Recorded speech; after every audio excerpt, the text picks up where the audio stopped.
Latest updates में आप सबका स्वागत है।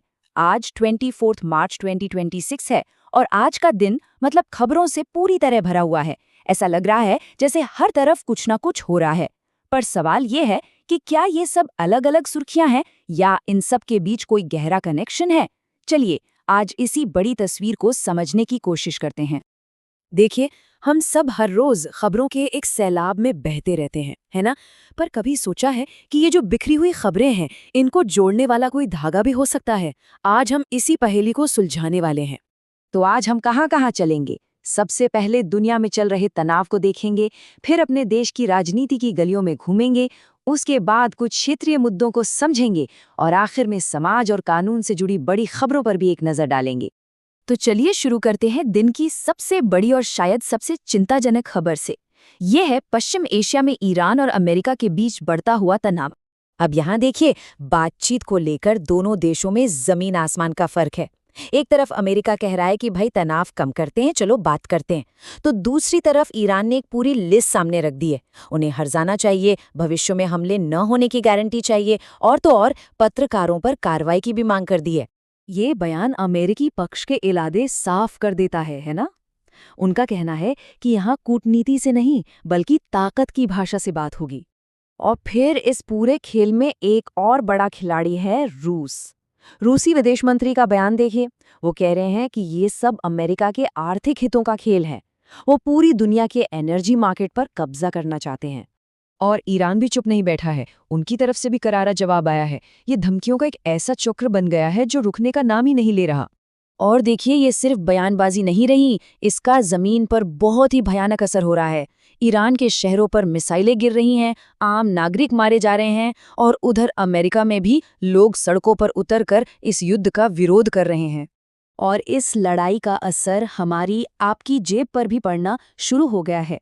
खाड़ी देशों में तेल का उत्पादन 70% तक गिर गया है और इसका सीधा असर देखिए, पड़ोसी देश पाकिस्तान में पेट्रोल की कीमत में 300 रुपए का उछाल आ गया।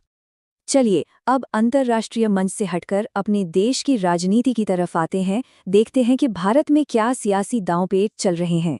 आज का दिन राजनीतिक बयानों के नाम रहा। एक तरफ राहुल गांधी गुजरात में सरकार को घेर रहे थे, तो दूसरी तरफ जयराम रमेश ने सीधा पीएम मोदी से पश्चिम एशिया संकट पर सवाल पूछ लिया। और फिर कुछ बयान तो ऐसे भी आए जो काफी विवादास्पद हैं। मतलब राजनीति की अपनी अलग ही दुनिया चल रही है। अब जरा और अंदर चलते हैं। देश के अलग अलग राज्यों में अलग अलग कोनों में क्या हो रहा है, इस पर एक नजर डालते हैं। पश्चिम बंगाल में तो जैसे चुनावी रणभेरी बच चुकी है। एक तरफ ममता बनर्जी कह रही हैं कि बंगाल के बाद अब दिल्ली की बारी है, तो दूसरी तरफ विपक्ष भी अपने अपने समीकरण बना रहा है। शुवेंदु अधिकारी और असदुद्दीन ओवैसी की चालें इस खेल को और दिलचस्प बना रही हैं। और अब एक बेहद ही विवादास्पद खबर। एक शंकराचार्य ने धर्म, गाय और मंदिरों की रक्षा के लिए 2,18,000 लोगों की एक सेना बनाने की बात कही है और काम करने का तरीका भी बताया है। पहले रोकेगी, फिर टोकेगी और फिर ठोकेगी। देश के दूसरे हिस्सों में भी हलचल कम नहीं है। जम्मू कश्मीर में एनआईए की बड़ी कार्रवाई चल रही है। बिहार में चिराग पासवान ने एक बड़ा दावा कर दिया है और प्रयागराज में मंत्री संजय निषाद अपनी मांग को लेकर काफी मुखर हैं। ये सब दिखाता है कि क्षेत्रीय राजनीति कितनी जटिल हो चुकी है। अच्छा, अब अपनी चर्चा के आखिरी हिस्से की तरफ बढ़ते हैं।